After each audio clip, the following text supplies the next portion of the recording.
외국인들이 돌아왔습니다. 지난 6월 이후 가장 많은 외국인 순매수의 3거래일 연속 유입입니다. 투자자들 인식에 변화가 생긴 걸까요? 증시프리즘 홍원표 기자와 알아보겠습니다. 홍 기자, 오늘 양시장 모두 잘 큰 폭으로 강세를 보였네요. 네, 그렇습니다. 오늘 국내 증시에는 외국인이 많이 들어왔는데요. 네. 유가증권 시장에서 외국인이 무려 6,300억 원 순매수했습니다. 원달러 환율이 여전히 1,320원대에 다다르지만 최근 외국인의 이탈이 워낙 심했기 때문에 좀 저가 매수로 들어오는 것으로 보입니다. 코스닥에서는 이제 기관이 189억 원 순매수했고 외국인과 개인은 조금씩 팔았습니다. 지난주에 이어서 오늘도 이 반도체 투톱이 좀 많이 올랐던데 같은 이유겠죠, 지난주와? 그렇습니다. 오늘 장을 이끈 게 이제 삼성전자와 SK 하이닉스인데 네. 지난주 금요일 15일에 이제 삼성전자가 정확히 6만 원에 이제 장을 마쳤습니다. 그런데 이제 오늘 3% 넘게 오르면서 6만 2천 원 선에 다다랐고요. SK 하이닉스도 오늘 2% 넘게 오르면서 한 달 만에 10만 원을 회복을 했는데 두 회사의 반등은 이 대만의 반도체 회사인 TSMC의 호실적 때문인 것으로 이제 분석이 됩니다. 예. 이 때문에 좀 반도체 투톱뿐만 아니라 전반적인 반도체 소부장주에도 좀 영향을 미쳤는데요. 화면 함께 보실까요? 네. 가온칩스라든지 DNF나 유진테크 같은 이런 반도체 소부장 모든 이런 기업들이 대부분 큰 폭으로 상승을 했습니다. 예.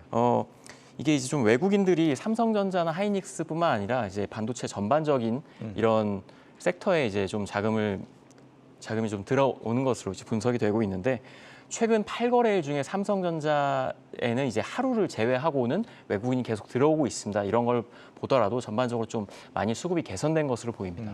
삼성전자 그동안 너무 좀 저평가됐다 이런 평가들이 많았는데 외국인 투자자분들이 이제 좀 그걸 알아봤나 봅니다. 500만 개인 투자자들로서는 이 답답증이 좀 해소되나 지금 굉장히 궁금한 시점일 것 같은데 반등 계속 이어지는 건가요? 전망이 좀 어떻게 나옵니까? 일단 기본적으로 워낙 많이 이제 하락했다는 점은 대부분 다 공감을 하실 텐데요. 네. 이 기존에는 좀 반도체 업황에 대한 좀 불투명한 전망이 있었기 때문에 좀 그런 게 이제 굉장히 이제 주가의 부담으로 작용이 됐고 또 달러 강세로 인해서 외국인이 이제 우리나라 대표주인 삼성전자를 많이 판 것도 사실입니다. 증권가에서는 다음 주에 이제 삼성전자와 하이닉스의 경영 실적이 이제 발표되는데 이달 초에 발표했던 잠정 실적은 수치만 나온 거고 세부적인 이제 사업 부문별 수치가 이제 다음 주에 나올 예정입니다. 그것 때문에 이제 많은 전문가들이 기대를 하고 있고요. 이달 초에 이제 증권사들이 내놓은 삼성전자의 목표 주가를 보면 9만 원부터 이제 7만 원대 초반까지 좀 다양하게 고르게 이제 분포가 돼 있는데 많은 전문가들은 현재 삼성전자의 이제 주가가 실적 대비해서는 너무 많이 빠져 있다. 이런 부분은 다들 공감을 하고 있습니다. 그렇기 때문에 3분기 중에는 좀 조정 이후에 반등이 나올 것이다. 대부분 이렇게 좀 예상을 하고 있습니다. 그렇군요. 그리고 오늘 은행주가 또 많이 올랐습니다. 지난주에 좀 정부 규제 이슈 때문에 좀 안 좋다 이렇게 들었는데 오히려 또 올랐네요.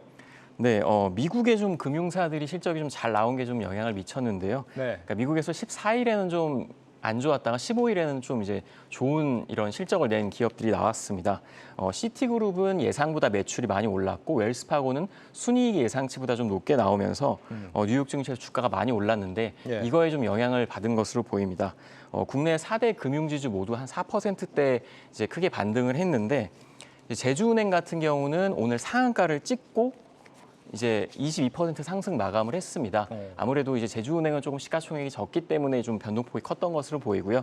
또 은행주는 앞으로도 계속 금리 인상을 할 것이라는 그런 기대감이 있기 때문에 조금 이제 오르는 모습으로 보면 될 것 같습니다. 미국의 금융주와 연계돼서 같이 오르고 있고 알겠습니다. 내일은 이제 제닛 옐런 재무장관이 한국을 방문을 하잖아요. 그렇습니다.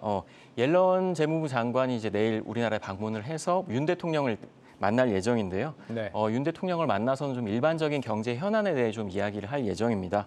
러시아산 원유 가격 상한제 도입 그리고 반도체 공급망에 대해서 조금 함께 이야기를 나눌 거고 또 추경호 경제부총리와 또 이창현 한국은행 총재와도 만날 예정입니다. 예. 추경호 부총리와의 이 회담에서는 이 글로벌 공급망 문제 또 인플레이션 대응책을 놓고 좀 이야기를 할 것으로 보이고 많은 투자자들이 관심 갖고 있는 한미 통화 사업 관련한 논의도 좀 이루어질까 이거에 좀 기대를 하는 분들도 있는데 사실 이 추 부총리 이 두 사진이 지난주 G20 회의 때 이제 두 분이 만나서 이야기를 한 건데 당시에 이제 한미 통화 수합에 관련해서 한번 이제 추 부총리가 물어봤다고 합니다. 그런데 당시에는 이제 미국 이제 재무부 관계자들이 통화 수합은 연준의 이제 좀 권한이기 때문에 뭐 이제 조금 이야기하기 좀 어렵다 이렇게 발언을 하면서 아마 이번 만남 때는 이제 통화 수합이 뭐 결정이 될 것이다 이것까지 좀 이제 바라기에는 조금 무리가 있다고 보이고요. 예. 옐런 장관은 내일 이제 LG화학의 R&D 센터도 방문을 해서 전기차용 배터리 제조 시설도 함께 둘러볼 예정입니다. 네, 이 정부 스탠스로 볼 때 미국의 공급망 동맹에 우리가 들어가는 건 자명해 보이는데 그랬을 때 미국이 과연 우리에게 건넬 선물은 뭐가 될지 좀 기대를 해봐야겠습니다. 증시 프리즘 홍원표 기자였습니다.